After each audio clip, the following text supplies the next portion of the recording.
Does Sonic Forces have bad level design based off the trailers we have seen?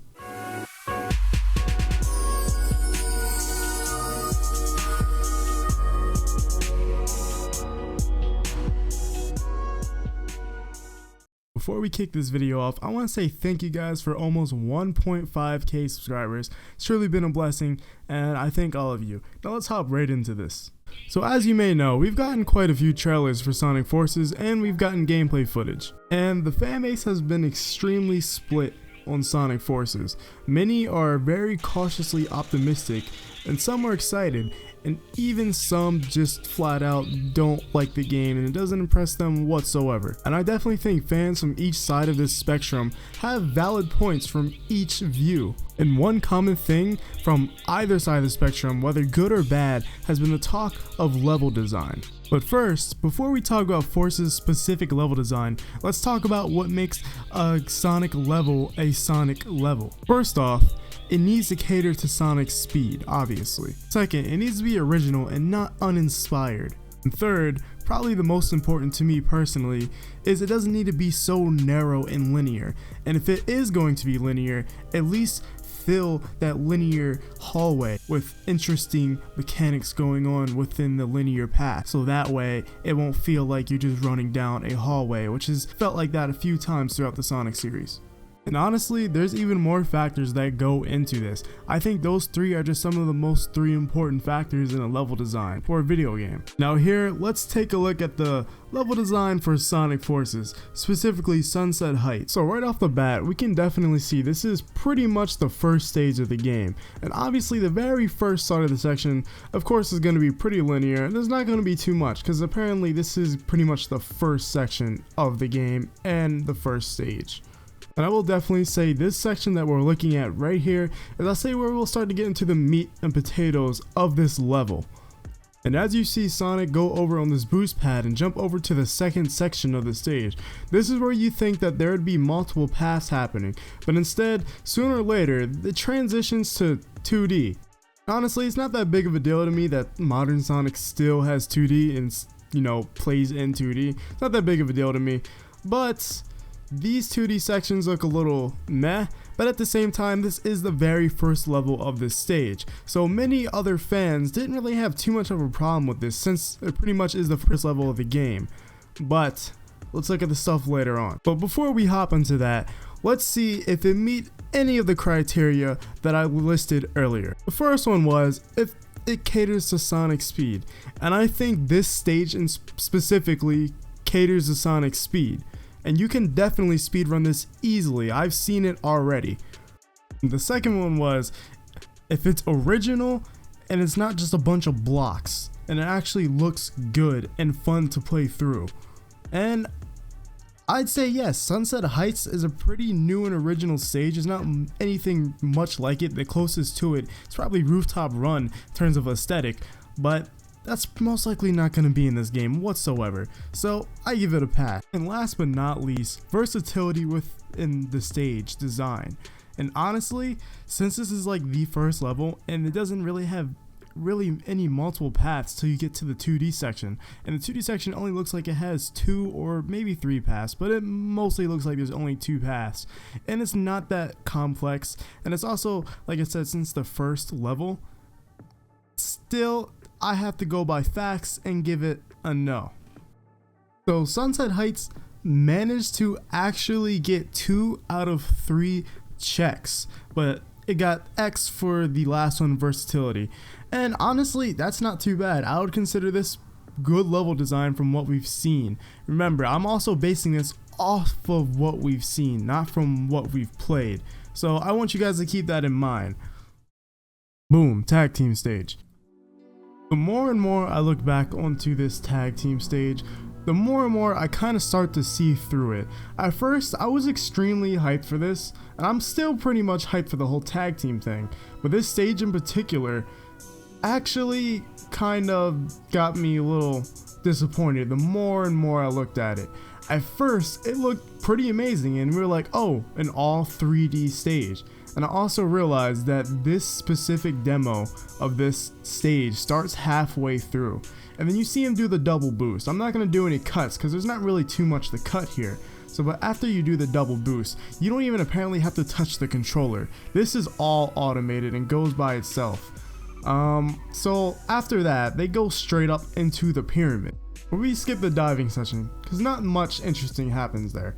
But these rings, apparently if you have the electric Wispon or whatever it is, you can just dash through the rings pretty much almost endlessly throughout this entire section of the stage. You literally can use the Wispons, dash through the rings, homing attack, dash through another section of rings, and homing attack once again.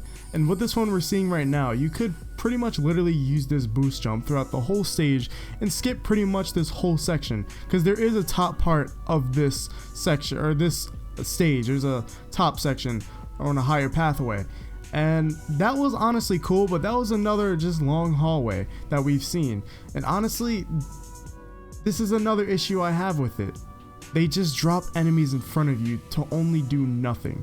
They literally just get destroyed by the Wispons. And also the dash pads, there's so many of them here. And honestly, I never kind of understood what made dash pads so stupid. But I kind of understand now. They kind of just tell you when to go fast, and that was way too many dash pads. That was about 8 of them, and then right before this goal there's about like 3 of them dashing you towards the goal. Instead of choosing when you want to go fast, it just pushes you to go fast, and it was pretty linear. But first up, did this cater to Sonic? And I gotta say yes, but in the wrong way. It catered in Sonic in the way of it was automated, and not in the way of they thought about Sonic speed and how you'll be traversing this stage. Instead, it was more of an automated thing. So I'm gonna give that a no. So in terms of it being original and being an inspired level instead of uninspired level, and actually having good aesthetic to it, I'd give this definitely a yes, and it looks pretty fun to play through, at least I can say that. And the fact that it introduced a new mechanic, which is the double boost throughout this stage, I think it's pretty good. But my problem with the double boost is it literally is a definition of traversing a long hallway, but it still looks very visually pleasing. I will say that about the double boost, so I'm not going to discredit the double boost. And when it comes down to versatility, I'm gonna have to give this a huge no. It's the same with Sunset Heights, and here we specifically see how linear this is and how there's not very many pathways. Apparently there's only one short hallway, which is in the upper pathway of this stage, and it takes you right back down to where you were before. And the whole automated ring dashing, just homing attacking to the next area pretty much non-stop till the end, is very no, it's just not good. That isn't very fun. I don't like automated things in Sonic games. I'm just being real with you guys. Okay, so the tag team stage managed to get 1 out of 3 checks, but at the same time, this is definitely not the whole stage. You can obviously tell that this stage started halfway through, and they did not showcase the whole stage of the tag team stage. So for that reason, I'm gonna let it slide. But this is one of the weaker stages in terms of versatility, and I think versatility is the main key point you guys should be focusing on. The original aspect and the catering to speed is actually pretty important too. I think versatility and catering to speed is more important than the original aspect, so I think you guys should focus on that just a little more than the original aspect. So don't get upset if something only gets 1 check. As long as it has something, I think it can pass for okay. Alright guys, this one, there is just way too much on way too many levels wrong with this level. Shadow looks cool though, but the levels have been at least okay up until here. I feel like here is where they show the downfall of development. This level, this stage is just I don't really, this section really that's all I really have to say. I don't even have anything intellectual to say about it because it looks pretty bad. So yeah, we're gonna grade this. So yeah. Once again, I can say the same thing just like the last stage and the tag team stage. It caters to, in this case, Shadow, but in the wrong way. It's very automated. Shadow's homing attack, I don't know if it's longer than Sonic's or not, but he literally homing attacks through half of the stage to traverse half of the stage. He's not really doing much but ring dashing and homing attacking to get through the stage. In a few short bursts, he'll boost here and then he'll just get on this midsection that's disgusting, where he just climbs up, and then he just goes back to doing what he was doing pretty much. But also, I will note, this is definitely half of the level. As soon as we see this gameplay, we see him hit a checkpoint, so we don't know what the rest of this level looks like. But grading from what we've seen of this, from half of this level at least, this is a big no-no. And from the original aspect of this is literally the definition of a bunch of blocks. It's literally green sandy hill zone with blocks all over the place and enemy placements. I'm not talking about the infinite cubes, I'm talking about these literal blocks that are the structures here. It's literal blocks. This is literally what I said earlier. Okay, let's look at versatility. And it's pretty bad. Honestly, I feel like this is the first good example of a bad stage design or level design for Sonic Forces. I feel like the other two we looked at have bad qualities to them, but they also have good qualities to them. I don't think stage design in this game is that bad. I think it's close to mediocre. I think this is the true bad stage design we have seen. I'm gonna wrap this video up here, because I feel like I've said enough and I think I've made my point. I don't think I need to go over every single stage. The only stages that are missing from this video is the custom hero stage, 2 of them at least, and the classic Sonic Green Hill stage. Those are the only ones that are missing, and I feel like it's not really worth going over.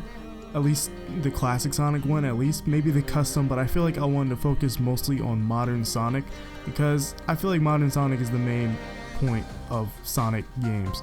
But yeah, but I just want to say this, make this clear right now, this is only based off from what we see. So terms I've used like good, bad, they're not fact and they're not necessarily true, because we don't have the game in our hands yet to actually dissect it and see how it actually is for yourself.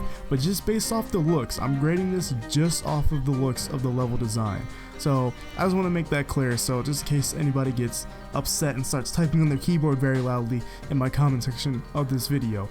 But anyways, this was a little experimental type of video. I wanted to try something a little different, but if you guys enjoyed it, make sure to leave a like. But you know, if you disagree, just let me know in the comments below why you disagree and why you think this is a certain way or this is that way.